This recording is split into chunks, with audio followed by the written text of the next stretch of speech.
안녕하세요, 맥스페어 박성원입니다. 지금은 저희가 7세대로 지난 CN7 아반떼 차량 시승 중이고요, 가솔린 차량 시승 중에 있습니다. 지금 엔진의 선택권은 1.6 가솔린, 1.6 LPG 이렇게 있는데, 저희는 가장 판매량이 많을 것으로 예상되는 가솔린 차량 시승 중에 있고요.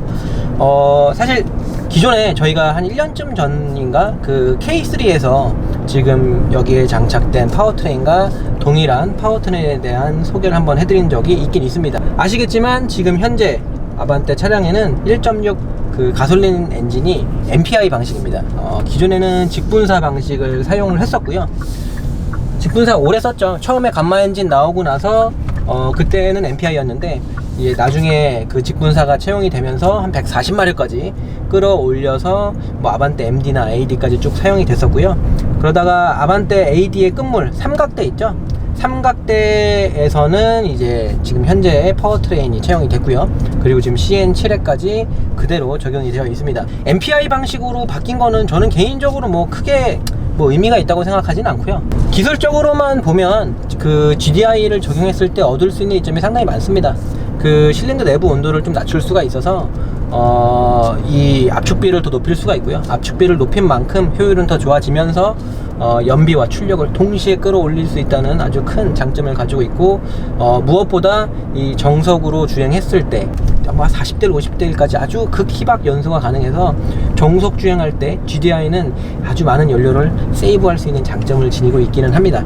근데 뭐 GDI가 문제가 많았죠. 기존의 1.6 엔진이 뭐 노킹 발생도 좀 있고 뭐 여러가지 좀 문제가 있었던 걸로 알고 있는데, 그러면서 많은 소비자분들이 GDI는 좀 수명이 있는 거 아니냐, 일반유로서 GDI를 적용할 수 있는 거냐, 뭐 그런 말씀도 많으셨어요. 그래서 지금 간접분사 방식으로 돌아선 거를 보고 역시 간접분사가 역시 다시 대세로 돌아오는구나 라고 생각하시는 분들 많을 텐데, 글로벌로 보거나 제네시스 브랜드들 또는 뭐 이런 고배기량 엔진들 보면 여전히 뭐 글로벌로 봐도 뭐 GDI 엔진을 사용을 하고 있기 때문에 저는 뭐 간접분사보다는 GDI가 지닌 이점이 좀 더 많다고 생각을 하긴 합니다. 그리고 지금 뭐 그 GDI 같은 경우에 흡기 포트 쪽에 그 카본 누적에 문제가 있어서 그 지금 현재의 2.5 엔진 있잖아요. 세타3 엔진 같은 경우는 듀얼 분사라고 해서 간접 분사, 직접 분사를 다 갖고 있기도 한데, 그래서 뭐 간접 분사는 그 카본이 쌓이지 않는 그런 장점이 있지 않느냐라고 말씀을 하시는데, 카본 쌓이는 거는 다 설계가 된 거고요. 이미 엔진 설계할 때 카본 쌓일 거 모르는 건 아니고요. 그걸로 인해서 밸브가 덜 닫히거나 뭐 그런 문제도 뭐 거의 없기 때문에, 뭐 가솔린 GDI 같은 경우는 흡기 클리닝을 해줘야 된다 이런 거는 저는 그렇게 맞지 않다고 보고, 이미 다 거기에 맞게끔 설계가 되어 있습니다.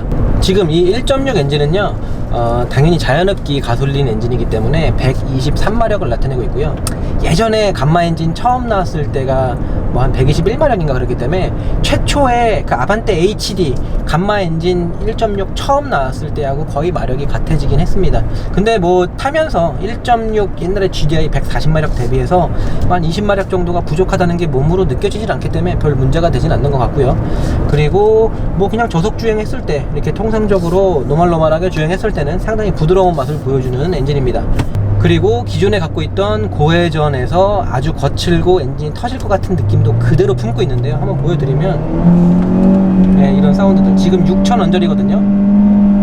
역시나 현대기아가 갖고 있는 4기통의 이거야 이거. 거친 거.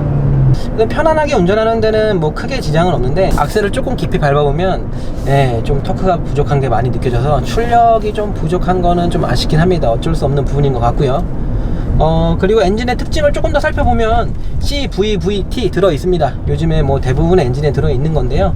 아무래도 배기가스 저감을 위해서 CVVT 적용되어 있고요. 뭐 배기가스 저감뿐만 아니라 시동성 향상이나 뭐 몇 가지 장점을 지니고 있습니다. 형님 엔진들 같은 경우는 CVVT에서 흡기와 배기 중에 좀 더 중요한 흡기 쪽은 이 전자 모터를 사용하고, 배기 쪽은 이 OCV라고 하는 엔진 오일을 이용해서 이 CVVT를 작동시키는데, 지금 엔진은 약간 동생 엔진, 1.6 엔진, 약간 싼마이 엔진이다 보니까 어쩔 수 없이 흡배기 모두 이 OCV 타입, 오일 컨트롤 밸브를 이용한 타입을 이용하고 있고요. 그리고 또 낮은 엔진인 만큼, 그리고 또 엔진이 작아서 피스톤의 이 질량도 좀 작은 만큼 이 엔진의 진동을 상쇄시키는 밸런스 샤프트 같은 고급 장비는 채용하고 있지 않습니다. 뭐 고급 장비까지는 아닌데 보통 한 2.0이나 한 2.5 넘어가는 엔진들은 엔진의 이 진동을 좀 상쇄하기 위해서 엔진 밑에다가 무게추, 반대쪽으로 회전하는 무게추를 회전시켜 갖고 이 밸런스 샤프트라는 걸 달아주는데, 지금 이 1.6 엔진에는 그런 건 따로 없고요. 그러면은 이 MPI 엔진 지금 보면은 직분사까지 들어가 있지 않기 때문에 거의 뭐 교과서적으로 아주 옛날 엔진 그대로인데 뭐 아무것도 없네요. 지금 CVVT야 뭐 적용된 지 상당히 오래된 기술이고 아무것도 없는 것 같은데, 딱 한 가지 기술이 숨어 있는데 바로 EGR. EGR 요즘에는 그 조금 익숙하신 분들 계실 거예요. 이 현대기아가 가솔린에도 EGR을 요즘에는 많이 채용하고 있어서 익숙하실 텐데, 그래도 아직 일부 아버님 분들께서는 EGR은 가솔린에 없고 디젤에만 있는 거 아닌가 하는 분들 계실 거예요. 제가 뭐 DM8 소나타도 그렇고 팰리세이드 뭐 K7이나 그랜저 다양한 엔진에서 가솔린 EGR을 설명을 드리긴 했는데요. 가솔린 EGR은 디젤 EGR하고 다르게 주된 목적이 좀 다른데요. 디젤 같은 경우는 질소산화물의 저감이 주된 목적이라면, 지금 이 가솔린 EGR 같은 경우는 효율의 개선이 주된 목적이 되고요. 물론 EGR을 하면 그 배기가스를 다시 재순환시키는 만큼 배기가스에서 일부를 빼서 흡기 쪽에 넣어주면 흡기 쪽에 들어가는 공기 중에 당연히 이산화탄소나 연소 후 생성물인 H2O, 물 같은 게 들어가기 때문에 더 높은 비열의 물질이 들어가서 연료량이 높은 물질이 들어가니까 연소실 내부의 온도가 좀 낮아지는 효과가 있고요. 연소실 내부 온도가 낮아지는 만큼 질소산화물의 저감이나 노킹에 대한 강건성, 노킹은 이제 고온에서 생기는 건데 이 연소실 온도가 좀 떨어지는 만큼 노킹에 대한 강건성도 조금 더 개선이 되긴 합니다. 하지만 이런 부수적인 효과 말고 이 가솔린의 EGR을 적용하게 되면 펌핑 로스의 저감이라는 이득을 볼 수 있는데요. 열 효율을 좀 개선시킬 수 있는 건데, 펌핑 로스의 저감에 대해서 좀 간단하게만 설명을 드리면, 풀악셀 안 치고 이렇게 느긋하게 운전하겠다고 악셀을 조금만 밟고 있으면 스로틀 바디가 조금만 열려 있으니까 이 흡기관에 문이 조금만 열려 있는 거예요. 틈이 조금만 열려 있는데 그 틈 조금만 열려 있는 거 바로 옆에서는 실린더 피스톤이 아래로 훅 내려가니까 훅 들여마실 때 안 들여마시는 거죠. 공기를 들여마시기 위해서 피스톤 하강하는 게 그 일이 있습니다.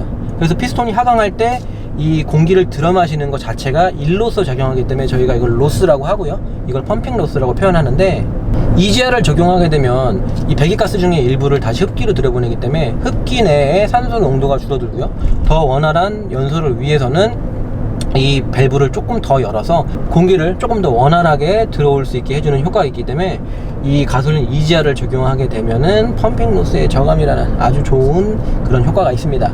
아무래도 효율에 조금 집중한 엔진인 만큼 이 가솔린의 EGR을 적용하는 건 개인적으로 아주 좋은 선택이었다고 보여지고요.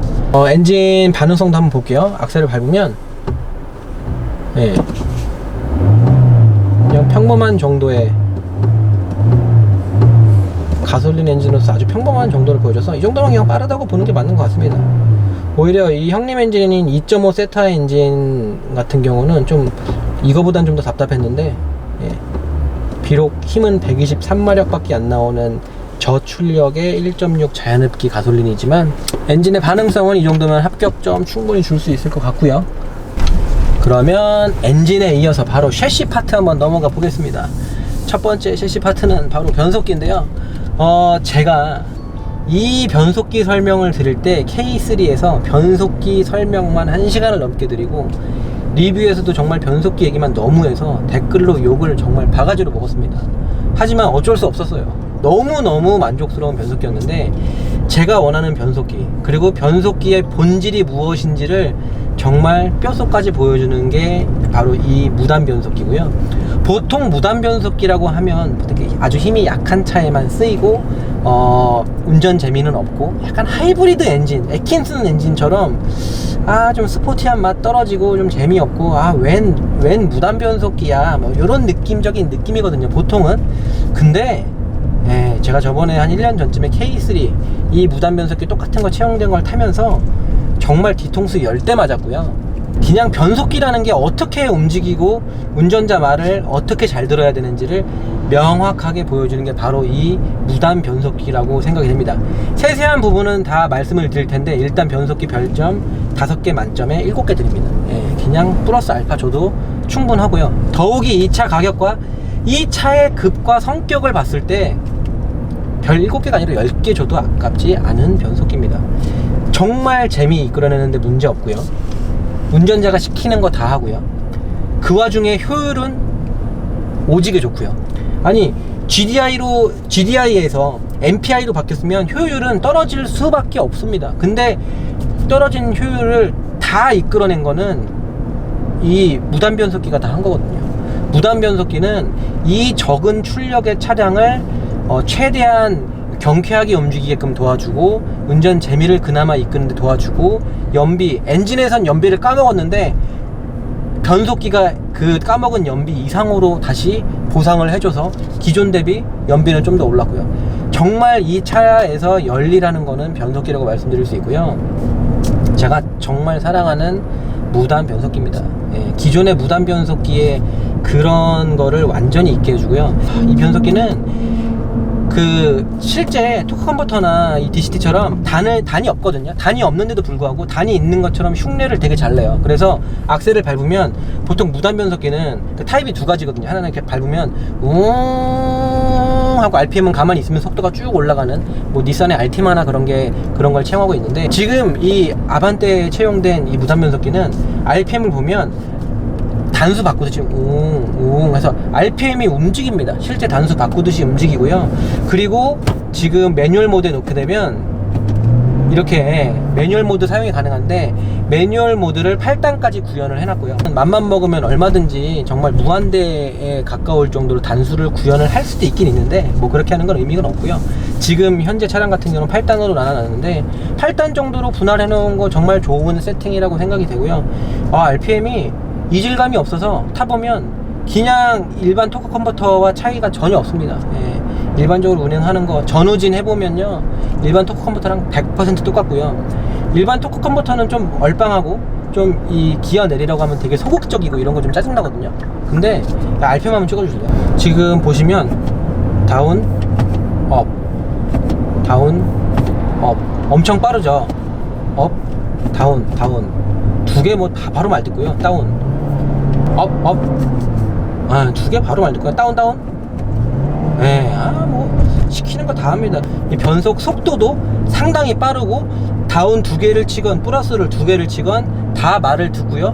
더욱이 엔진 브레이크에도 아주 적극적이면서 그 정도는 이 다운 시프트는 6000rpm까지 가란 대로 그대로 갑니다. 가다가 다운을 때려보면 한 6000 언저리까지 막 떼어주기 때문에 이 얼마 힘 안 나오는 123마력이 6300rpm에서 나오는데요, 계속해서 고RPM을 유지하면서 운전할 수가 있어요. 내가 이 차의 그 123마력을 정말 1마력도 빠짐없이 그냥 쥐어짜고 하면서 다 이끌어낼 수 있게끔 도와주는 변속기이기 때문에 이 변속기는 단점이 없습니다.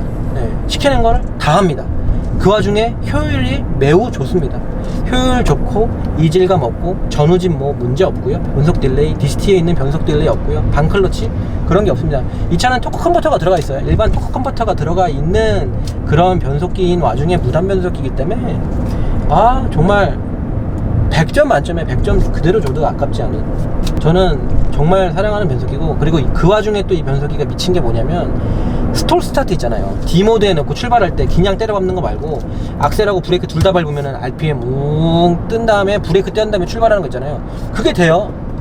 스톨 스타트까지 지원을 합니다. 그러니까 허용 토크에 대해서 저출력에만 쓸 수 있는 변속기지만 적어도 15.7 토크 123마력까지는 내가 얼마든지 받아줄 수 있다는 그런 강력한 의지가 보이는 그런 변속기입니다. 저는 개인적으로 이 무단 변속기를 조금 더 높은 힘을 받아줄 수 있게끔 개량을 해서 200마력 정도 나오는 엔진들 있잖아요. 200마력 그 아반떼 스포츠나 코나 1.6 터보, 셀토스 1.6 터보, 거기다가 건식 7단 넣지 말고 이 CVT 넣으면은 정말 만족도 100만% 올라간다고 장담합니다. 물론 이거를 그 베렌 같은 데까지 넣을 수는 없죠. 거기다가 하면은 얼마 못 버티고 서킷 타기도 힘들고 출력을 잠깐 받아준다고 해도 일상적인 주행까지밖에 받아줄 수 없기 때문에, 그런 재미를 이끌어내기 위해서 다이나믹한 차량에는, 서킷을 타는 차량에는 8단 습식 DCT를 쓸 수밖에 없겠지만 아반떼 스포츠 정도까지는 넣어주면은 정말 맛깔날 거라고 생각합니다. 단점이 없어요. 그냥 100점 만점 100점입니다. 제가 변속기를 설명드릴 때 그 몇 가지 기준을 놓고 보는 그것, 사실 엔진에 나온 동력을 변속기가 아무리 토크 컨버터가 있다고 해도 이런 식으로 운전자가 시키는 걸 다 받아주면서 바퀴로 동력을 전달한다는 게 쉽진 않습니다. 변속기가 또 대박인 게 뭐냐면, 나 이게 너무 마음에 드는 게, 원래 여기 드라이브 모드가 있잖아요. 드라이브 모드를 누르면 에코, 노멀, 스포츠, 스마트 이렇게 바뀌어요. 근데 이게 드라이브 모드가 스포츠에 냅두면 에코였다가, 계기판 한번 찍어줄래요? 운행을 쭉 하다가 스포츠 모드에 냅두면 RPM 이렇게 떠요. 근데 RPM이 스포츠 모드의 드라이브 모드 변경을 통해서 뜨기도 하지만, 정말 대박인 게 이거를 옆으로 빼면 이게 스포츠 모드예요. 그래서 D 모드에 넣었다가 운행을 하다가 굳이 이 버튼을 눌러서 내가 딱 했는데 나 지금 스마트 모드네. 스마트 모드에서 스포츠 모드를 가려면 한 번에 못 가. 스마트 다음이 컴포트 한 번, 에코 두 번, 스포츠 세 번, 버튼 세 번을 눌러야 돼. 근데 이렇게 운전을 하다가 스포츠 모드 넣겠다. 치고 나가야겠는데? 가자, 스포츠 모드! 그러면 운행하고 가면 밑에 에코 떠있고 위에 D라고 적혀있거든. 근데 이걸 옆으로 빼면 에코가 불이 꺼지면서 위에가 S로 변해. 달릴 준비 됐다 이거지. RPM이 뜨니까 이 스포츠 모드가 이미 활성화가 된 거고, 여기서 좀 더 스포티하겠다? 한 번에 두 계단을 내리면서 터질 듯한 1.6 가솔린 엔진의 사운드를 느끼면서 업 다운 업 다 먹어. 업 다운 미쳤어. 이거 어떻게 이걸 다 해? 차 고장날 것 같아. 그냥 말 다 들어. 이건 고장나야 돼. 근데 고장이 안 나. 그리고 내가 옛날에 K3 때 K3 리뷰에서 뭐라 말했냐면, 이 변속기를 세팅한 사람, 이렇게 스톨 스타트도 가능하고 업다운 빠르고 다운 2개 치는 거 말 다 듣고, 그냥 이거를 이 TCU를 셋업한 사람은 진짜 상 줘야 돼. 이 TCU 셋업한 사람은 최소한 서킷 하는 사람이야. 변속기의 본질이 뭔지를 알아. 근데 그 사람이 예전에 TCU를 세팅할 때는 하드웨어적으로 받쳐주질 못하니까 그걸 못한 거야. 7단 건식, 8단 습식, 그 다음에 6단이나 8단의 토크 컨버터, 일반적인 그 전륜 기반, 또는 현대기아가 사용하는 후륜 기반 8단, 이런 걸 세팅할 때는 그렇게 움직이게 하면 차가 고장나니까. 엔진에서 무지막지한 동력이 쏟아져 나오는 거를 변속기가 그거를 막 순간적으로 바꿔가면서 하면은 변속 충격이 심하게 오거나, 그렇게 오는 게 하드웨어적으로 무리가 많이 가서 내구성 확보가 안 되니까 TCU 세팅을 그렇게 못 가져간 건데, 이건 되는 거지. 내가 이 1.6 엔진까지는 마음껏 갖고 놀게끔 멍석 깔아주겠다는 거지. 거기에다가 일반적인 그 토크 컨버터 6단이나 8단 대비해서는 하드웨어적으로도 이게 변속 속도가 좀 더 빠를 수 있는 이점을 지니고 있기 때문에, 그런 이점을 적극 활용해서 정말 이분 한번 만나보고 싶습니다. 제가 밥 사드릴게요. 제가 진짜 감사의 인사를 드립니다. 이 현대 기아의 정말 판매량이 높은 K3 아반떼에 두루두루 사용될 이 무단 변속기가 정말 이렇게 뛰어나게 세팅해 준 거에 대해서 감사 인사를 제가 대신 드리겠습니다. 진짜 연락 주세요. 제가 진짜 밥 사드릴게요. 진짜 변속기의 본질을 아시는 분이야. 이렇게 만들어지, 이렇게. 이 CVT의 단점을 지적할 수 있는 분이 있으면 하나 알려주세요. 뭐가 단점인지. 지적을 할 게 없습니다. 변속기로서 갖춰야 될 모든 것을 갖추고 있기 때문에 만점 드립니다. 짧게 한다고 했는데 말이 좀 길어졌네. 변속기 설명은 이 정도면 될 것 같아요. 너무 좋아. 너무너무 좋아. 주차할 때도 후진기 놓고 악셀 밟는 순간 바로 뒤로 가. 동력 전달 바로 돼. 동력에 끊김이 없어. 이게 바로 CVT의 매력이지. 끝났다 놓고 말 또 하고 있어. 변속기 설명에서 끝내겠습니다. 그러면 제가 물고 빨았던 변속기에 이어서 두 번째 셰시 파트 넘어가 보겠습니다. 서스펜션 한번 볼 텐데요. 지금 7세대로 지난 아반떼 보면 이 앞에는 당연히 맥퍼슨 방식 들어가 있고요. 후륜이 토션빔입니다. 참 애매합니다. 제가 이 정도 급의 이 아반떼에 토션빔을 넣었다고 참 뭐라 하기가 좀 애매하긴 한데, 그래도 저는 감히 단점으로 좀 지적하고 싶습니다. 단점이 맞는 것 같습니다. 그래도 다행인 건 이렇게 운행할 때 그럼 바로 느껴지냐, 사실 토션빔이라는 건요, 이렇게 그냥 일반적으로 운행해서는 당연히 느껴지진 않고요. 사실 멀티링크냐 토션빔이냐의 차이는 그냥 이렇게 평범하게 운행을 해서는 잘 느껴지지 않고, 그리고 하중 이동을 좀 많이 가져갔을 때나 느껴질까 말까 하는 거지. 료면이 불규칙하거나 특정 조건값에 맞으면 좀 더 쉽게 사람이, 이 운전자가 느끼게끔 할 수도 있긴 있는데, 그런 특정 조건이 아니라면 일상적인 주행에서는 그렇게 크게 느껴지진 않고요. 만약에 이 똑똑한 변속기를 고RPM을 이렇게 하면서 이렇게 코너를 이렇게 말아들어도 분명 차이는 좀 있지만 일반적인 분들이 웬만큼 공도에서 재밌게 탄다고 하더라도 토션빔으로서의 차이가 그렇게 크게 느껴지는 부분은 아닙니다. 그 부분은 조금 다행이라고 할 수 있지만 그래도 분명한 거는 승차감 저하가 좀 있을 수밖에 없고요.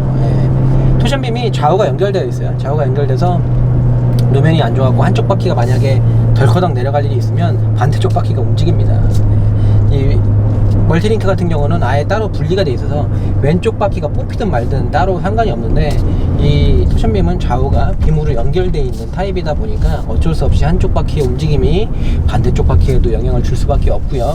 그리고 이 승차감에서 약간은 저하를 좀 할 수밖에 없는데 운동의 이 서스펜션 구조적으로 운동의 자유도가 좀 떨어지는 구조이기 때문에 뭐 모닝이나 엑센트까지는 모르겠는데 아반떼부터는 가능하면, 또 요즘에 현대가 글로벌로도 차 많이 팔잖아요. 그런 면에서 봤을 때 해외 나가서도 조금 이렇게 하고 하려면 아쉽습니다.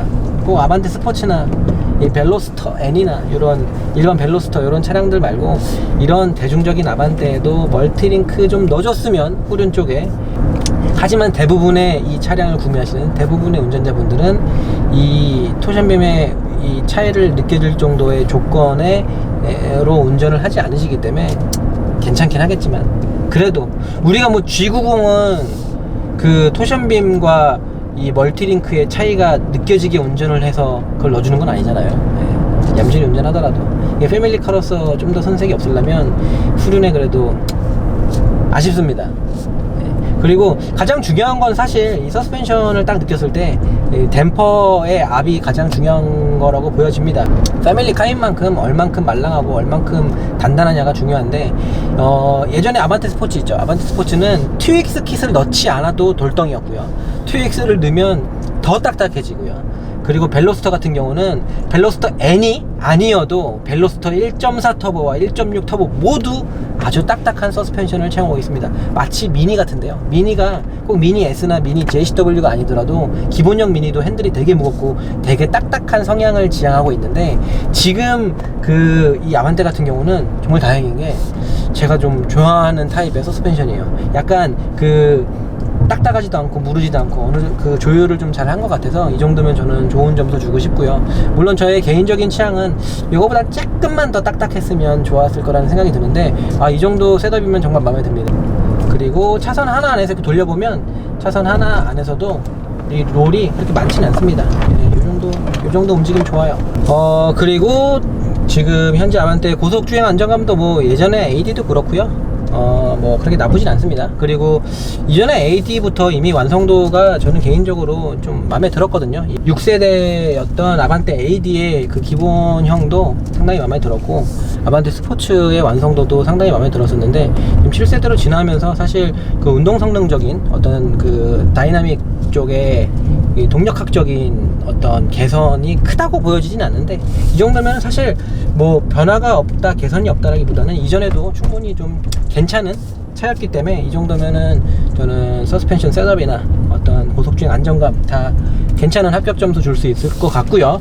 그리고 현재 차량에는 C타입 MDPS 들어가 있는데, 소나타까지도 모르겠는데 뭐 그랜저나 K7에 사용하는 C타입은 제가 굉장히 아쉽다고 여러 번 좀 말을 했었죠. 엄청 깠었거든요. 이게 뭐냐, C타입을 그랜저에 왜 쓰냐라고 했었는데, 지금 아반떼에서 C타입 사용하는 거는 할 말 없고요. 뭐 원가 절감이나 이런 면에서 뭐 당연한 선택이라고 보여집니다. 지금 이 정도 급이 R타입 사용하면 당연히 그 신문 1면에 광고해야 되는 거고요. 다행인 거는 이렇게 핸들을 돌려보면 이질감이 별로 크진 않습니다. 충분히 괜찮은 정도의 C타입을 사용하고 있는 것 같고요.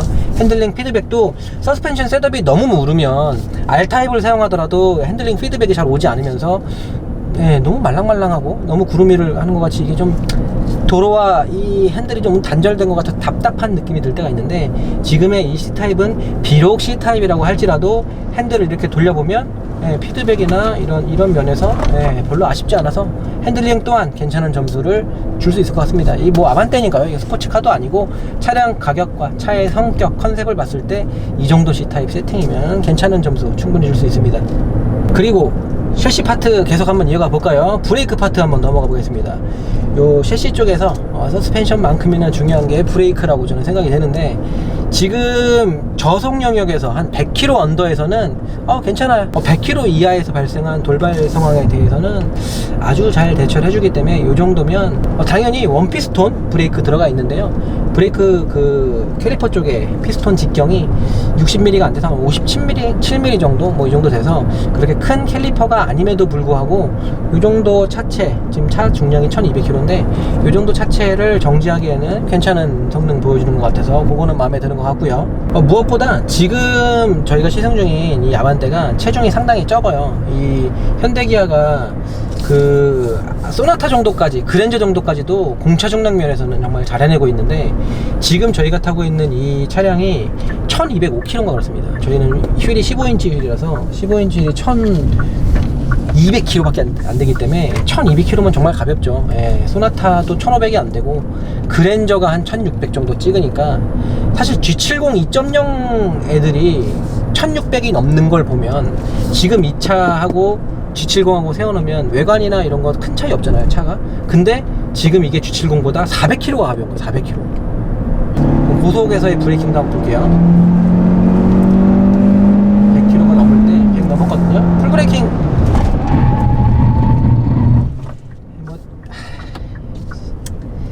에이씨. 지금은 이제 이거는 또 뭐가 있냐면 지금 15인치 타이어가 키너지예요, 키너지.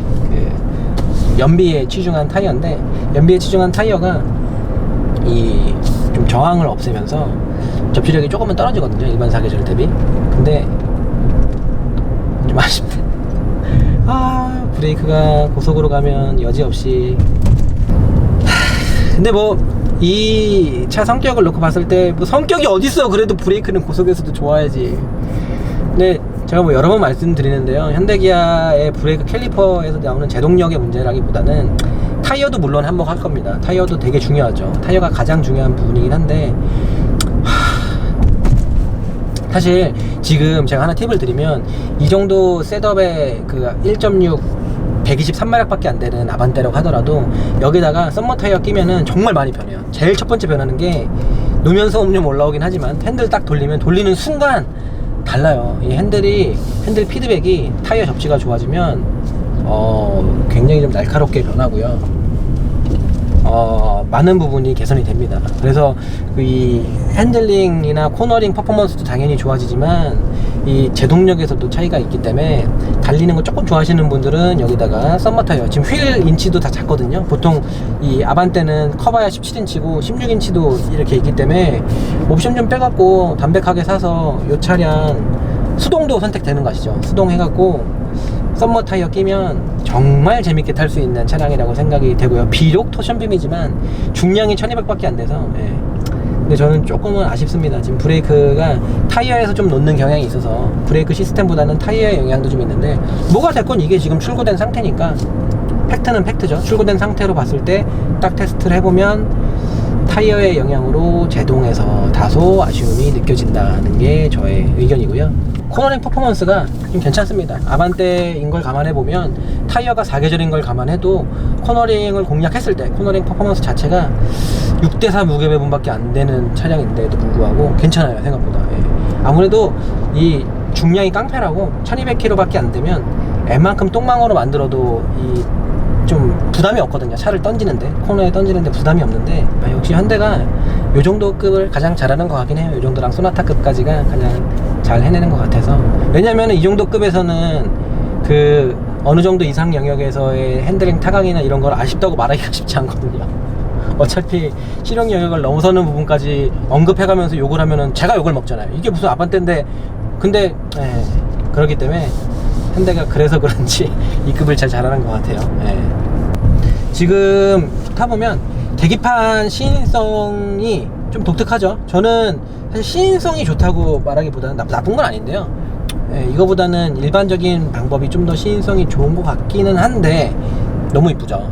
지금 이 현대차임에도 불구하고 이 레드존도 상당히 빨갛게 칠해놓고 속도계랑 이 연료 게이지 주변도 링을 동그라미를 다 빨간색으로 칠해놔서 약간은 스포티한 느낌을 내면서 이 시트 모양도 형상도 꽤나 스포티해 보이는데 나름대로 이 젊은 층을 겨냥하기 위한 그런 느낌적인 느낌이 좀 많이 느껴지는 것 같고요. 핸들의 직경과 핸들의 이런 두께 같은 거는 약간 젊은 층을 겨냥한 듯한 느낌이 드는 것 같아서 그런 건 좋은 것 같고요.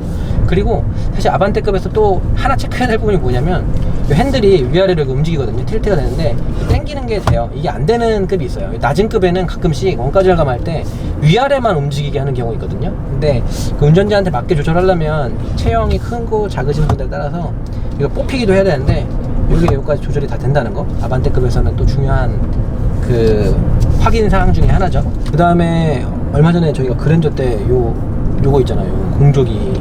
이게 안 보인다고, 여기서 들어오는 빛에 반사돼서 안 보인다고 엄청 깠었는데, 지금 아반떼는 이 각도가 운전자를 어느 정도 보고 있으면서 약간 서 있어요. 이게 너무 누워 있었거든요. 완전 평평하게 거의 누워 있는 게 그랜저였는데, 이거는 운전자 이렇게 봤을 때 잘 보입니다. 그리고 이 낮은 급에도 뭐 통풍까지 들어가 있고, 오토 3단계 제가 좋아하는 거죠. 오토 3단계로 하는 거, 정말 이거는 아주 단순한 기능이지만 정말 혁신적이면서 너무 편한 기능이고요. 그 다음에 핸다 당연히 들어가 있고요. 이쪽에 핸다. 그리고 안전장비가 기본적으로 두루두루 채용된 거 너무 좋고요. 차선 이탈 경보, 전방 충돌 같은 거 들어가 있고, 지금 여기 핸들 있잖아요. 요 핸들 버튼 누르면 가운데 여기 녹색 핸들 들어오면서 차량이 이 차로의 중심을 유지시켜 주는데, 그러면 안 되겠지만 사람이 만약에 졸음 운전을 하면 선을 밟고서 띠디디 울리는 게 아니라 이게 지가 돌아. 차선 하나를 지가 돌잖아. 코너인데 지금 알아서 지가 돌고 있습니다. 차선 인식해서 이게 돌고 있으니까 다시 지금 직선이 나오는데 쭉 맞춰서 직선 유지되죠. 이런 식으로 차로의 가운데를 유지해 주니까 이런 거까지 이렇게 아반떼에서 두루두루 채용해 준다는 거는 정말 좋은 것 같아요. 안전을 위해서 요즘엔 정말 안전도가 많이 개선됐는데, 충돌 안전뿐만 아니라 충돌 전에 이렇게 능동적으로 선제적으로 이런 장비를 채용해 준다는 거는 정말 좋은 것 같습니다. 지금 저희가 타고 있는 모델은 복합 연비가 15.4에 달하니까 거의 뭐 모닝 뺨칠 정도의 연비, 뺨은 안 치고요, 거의 동등한 수준의 경차보다 좀 더 경제적이라고 봐도 돼요, 정말. 그 저는 개인적인 생각인데, 경차보다는 옵션을 빼더라도 깡통 아반떼 사는 게 100만 배 이득이라고 저는 개인적으로 생각이 되고요. 이번에 신차 효과도 누릴 수 있으니까 아반떼의 역할이 정말 중요하다고 생각이 되고, 정말 괜찮은 상품성이라고 생각이 됩니다.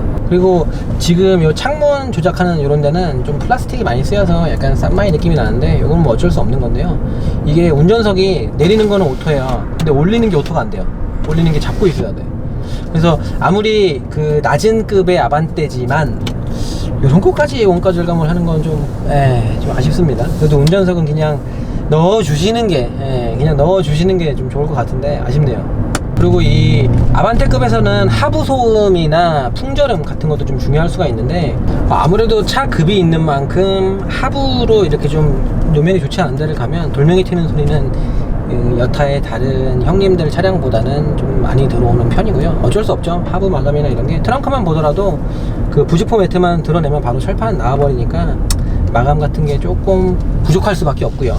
그리고 풍절음 같은 게 기존의 아반떼 AD가 좀 많이 부족한 편이었는데, 저는 이 정도면은, 이 정도 지금 CN7 아반떼의 풍절음 이 정도면 그냥 중간 정도 드리겠습니다.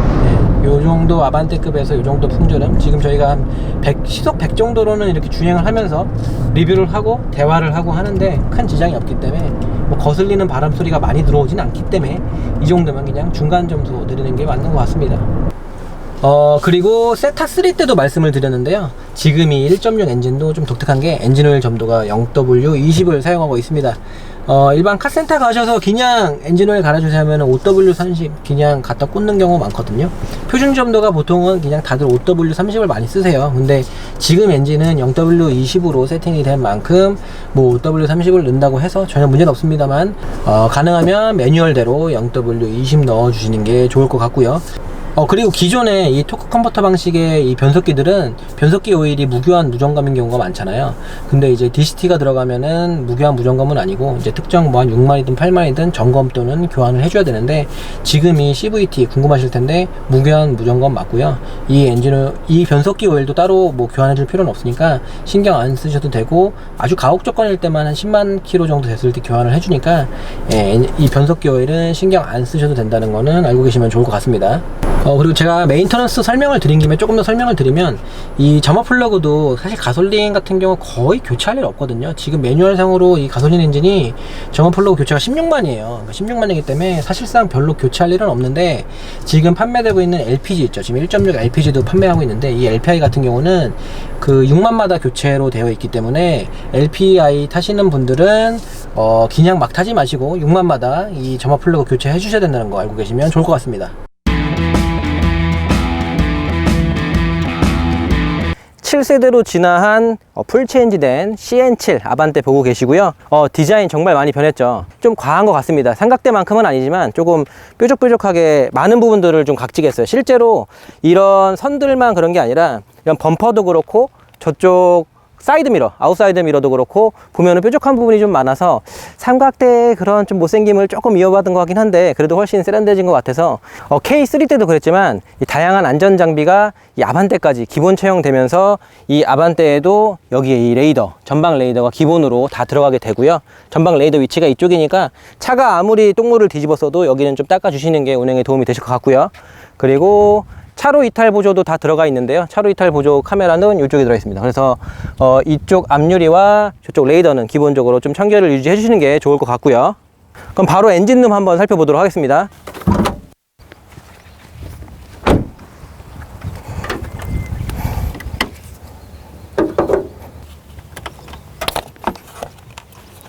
저희가 우선 디자인 커버는 제거를 해놨고요. 사실 파워트레인 자체가 저희가 저번에 리뷰를 해드렸던 K3와 동일하기 때문에 큰 차이점은 없습니다.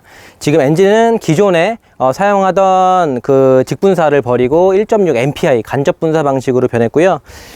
그래서 엔진 쪽에도 약간의 변화가 있고, 변속기는 CVT, 뭐 끝물이었던 삼각대의 그 파워트레인을 이어받은 거긴 하지만 CVT가 들어가 있다는 게 특징이 될 수 있을 것 같고요.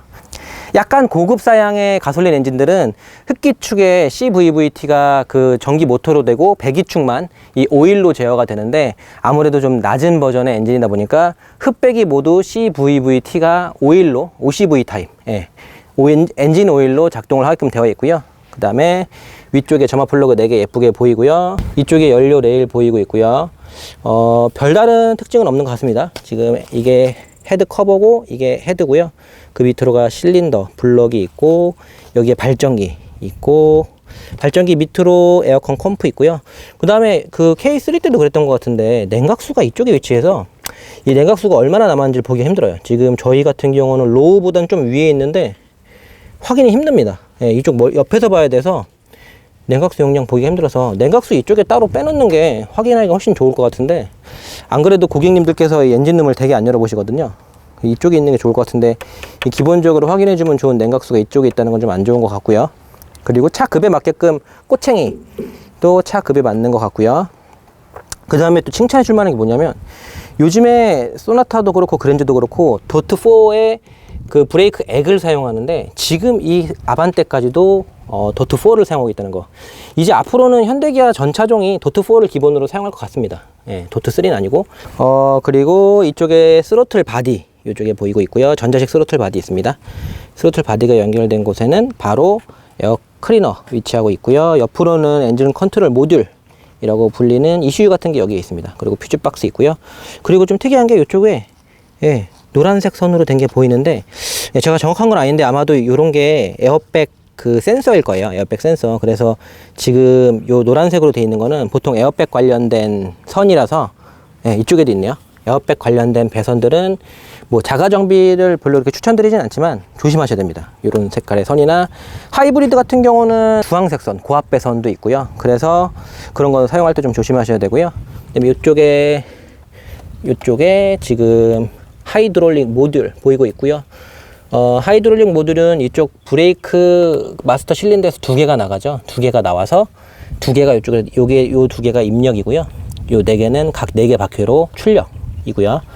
그래서 요 2개가 지금 들어올 때 요거는 대각선으로, 뭐 예를 들면 좌측 앞바퀴, 우측 뒷바퀴, 요거는 뭐 우측 앞바퀴, 좌측 뒷바퀴에서 대각선으로 제어를 하게 됩니다.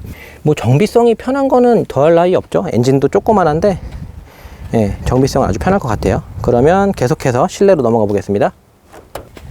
측면으로 와서 보면 지금 저희가 시승 중인 차량은 휠이 제일 작은 휠이에요. 그래서 지금 195mm에 15인치 휠 들어가 있고요.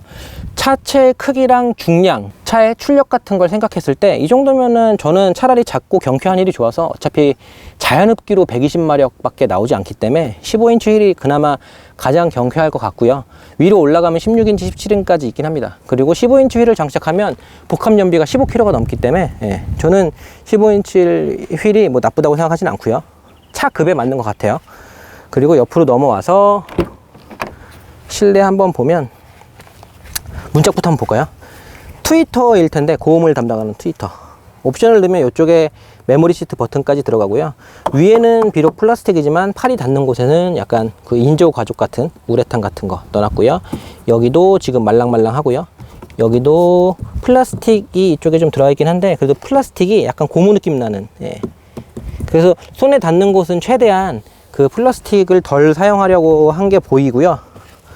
그리고 저는 개인적으로 조금 마음에 안 드는 거는 이 문을 여는 버튼이 없죠. 이게 DM8 소나타도 그랬는데, 뭐가 됐건 이게 있는 게 좋거든요. 이 열린 버튼이 없어요. 뒤에도 그렇고 문을 하는 시건 장치가 없는데, 잠가놔도 뒤에서 2번 레버를 제끼면 열리긴 하거든요. 근데 뭐가 됐건 레버가 있는 게 좀 더 편한 것 같아요, 저는. 그래서 별로 마음에 들진 않습니다, 이거는.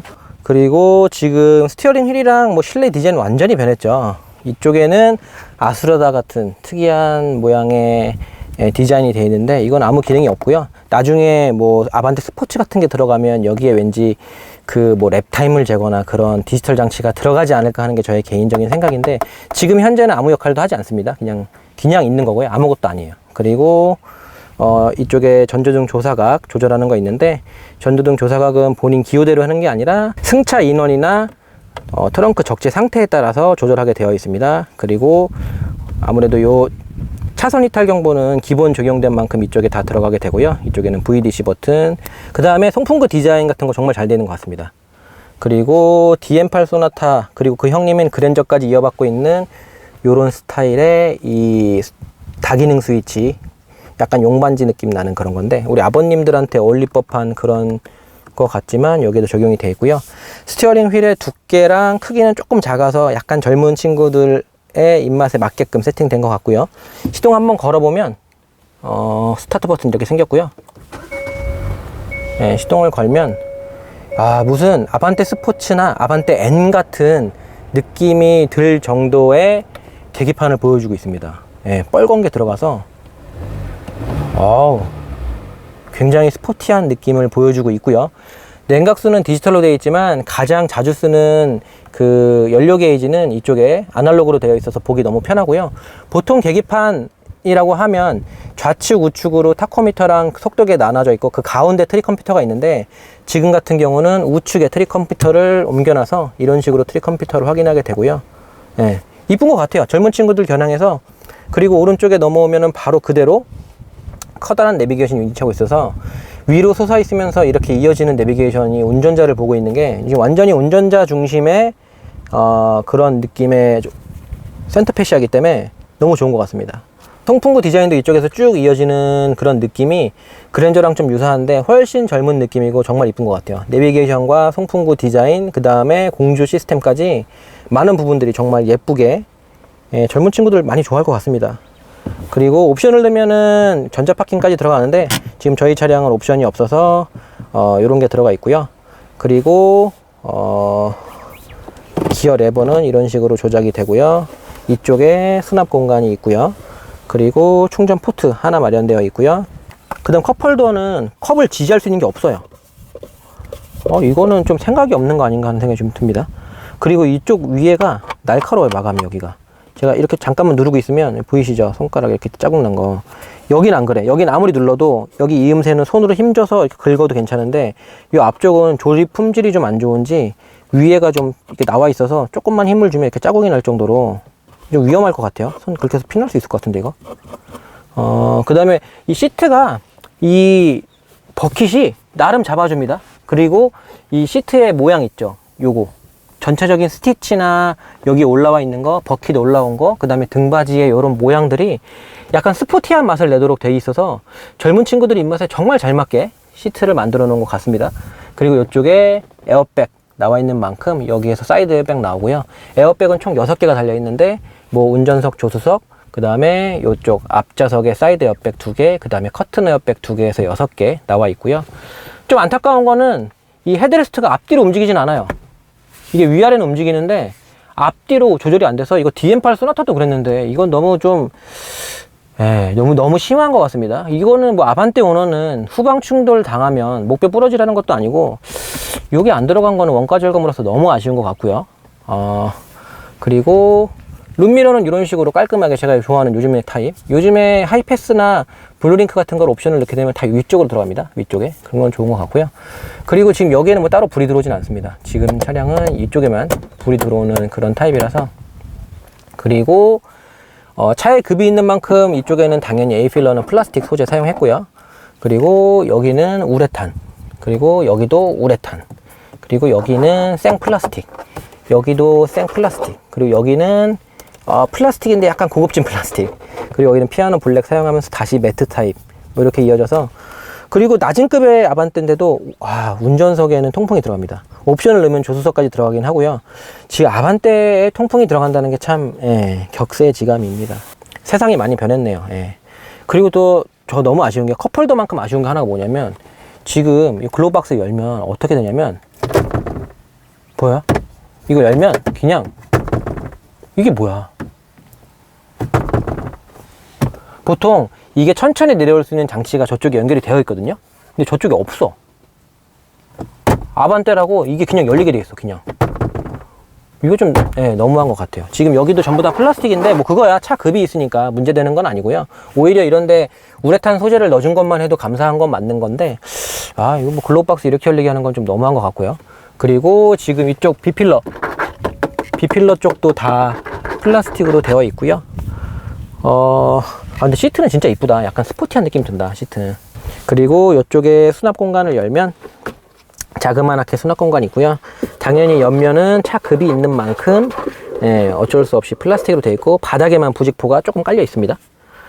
그리고 이쪽에는 인조가죽 느낌의 그런 게 쌓여져 있고요. 이게 팔을 얹어놔야 되기 때문에. 그리고 요거 옛날에 쓰던 방식인데, 주유구랑 트렁크 여는 버튼이 이쪽에 있습니다. 요거.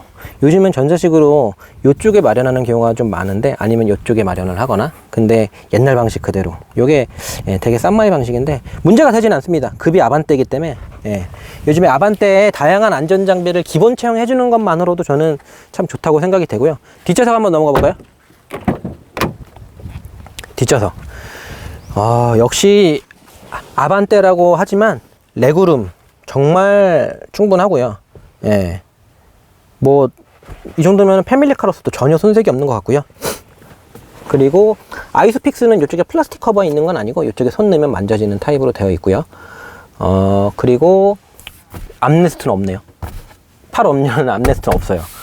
그리고 지금 가운데는 이런 식으로 3점식, 가운데 지금 좌석도 3점식으로 마련되어 있고요. 지금 이쪽에 부직포밖에 없는데 옵션이 들어가면 이쪽에 아마 저거 들어갈 거예요. 그 오디오, 아마 이쪽에 보스 오디오 들어갈 거고. 그리고 좀 아쉬운 거는 여기에 그물망도 없네요. 그런 거 좀 아쉬운 것 같아요. 그물망 진짜 얼마 안 할 텐데. 이거 시트 백 포켓이라고 하죠. 요게 그물망이 없어서 그거 좀 아쉽고, 공조기가 없는데 뭐 이거는 차량 급이 있으니까 좀 아쉽긴 하지만, 근데 요즘에 이거 그렇게 싸진 않거든요. 지금 아반떼가 통상적으로 출고하는 게 깡통 말고 제일 많이 출고하는 것도 2,000원 넘어요. 옵션 조금만 넣으면 2,000원이 넘어가는데, 그런 뭐 이렇게 싼 차는 아닌데, 아무리 아반떼라고 하지만 패밀리카로서의 역할을 할 수 있느냐도 확인을 좀 해야 되기 때문에, 이 무릎 공간도 중요하지만 제가 항상 말씀드리는 가장 중요한 게 등받이 각도거든요. 근데 지금 이 아반떼는 예전에 K3 때도 그랬지만 등받이 각도가 어느 정도 약간 뒤로는 좀 누워 있습니다. 그래서 이게 너무 바닥 서서 불편한 그런 느낌은 아니기 때문에 2열의 어떤 편안함도 어느 정도는 괜찮습니다. 충분히 패밀리카로서 얼마든지 사용을 할 수 있을 것 같고요. 근데 진짜 이거 헤드레스트 안 움직이는 거 너무 아쉽다. 이거 어떻게 이렇게 놓지? 그러면 뒤로 넘어가서 트렁크 한번 열어볼게요. 지금 요게 여기도 트렁크인데, 트렁크가 버튼이 이쪽에 있거든요. 이쪽에 버튼을 누르면 이렇게 열리는데, 이게 열리잖아요. 여기도 트렁크인데 여기도 검정색으로 해놨어. 이렇게. 그래서 약간 이 넓어 보이고, 옆에서 봤을 때 좀 쿠페 같잖아, 라인이. 뒤가 뚝 떨어지니까 약간 쿠페 라인처럼 해놔서 여기까지 이렇게 해놓은 거. 요거 약간 요즘에 K5도 이런 식으로 해놓는데, 예, 디자인적인 요소로 여기를 이렇게 해놨다는 거, 플라스틱. 그리고 트렁크 공간은요, 사실 트렁크 공간 아반떼도 충분한 거 다들 알고 계실 텐데 정말 넓은 트렁크 공간을 보여주고 있습니다. 그리고 차 급이 있는 만큼 마감은 당연히 이쪽만 되어 있고요. 그리고 이쪽은 드러나 있습니다. 여기는 새가 다 드러나 있고요. 그 다음에 또 트렁크 천장도 마감이 이 정도만 되어 있는데 이거는 이 급에 맞는 겁니다. 예. 그리고 이쪽에 동그라미 뚫려 있는 거는 아마 옵션 넣으면 이쪽에 그 보스 오디오 옵션 넣으시면 아마 스피커 들어갈 거고요. 그 다음에 매트 들어보면 차량 수리 키트 하고 이렇게 들어가 있는데 요 부직포 한 장을 경계로 바로 지금 밑 철판이 드러나죠. 그래서 아마 그 하부 소음이 조금은 들어올 텐데 이 또한, 예, 이 정도 차 급에 맞는 거니까 그냥. 전면도 좀 뾰족 특이한데 후면도 장난 아니에요. 지금 보이죠? 앵글. 이게 가다가 솟았다가 한번 들어가고 난리가 납니다. 후면 디자인도 굉장히 독특해요. 아주 뾰족하고, 예, 삼각대 아쉽 정도로 찔리겠어 거의. 예, 이렇게 생겼고요. 지금 아반떼 차량의 측방 경고 레이더 같은 경우는 이쪽에 들어가 있습니다. 이쪽에. 그래서 양쪽 똑같고요. 이쪽에 이렇게 길게 들어가 있으니까 차가 좀 많이 들어져도 이쪽은 깨끗하게 유지해 주시는 게 안전에 도움이 된다는 거 알고 계시면 좋을 것 같습니다. 지금 보시는 것처럼 후륜은 토션빔이 장착이 되어 있습니다. 후륜은 좌우를 연결하는 토션빔. 가격이나 아반떼급을 생각해도 조금 아쉽긴 하죠.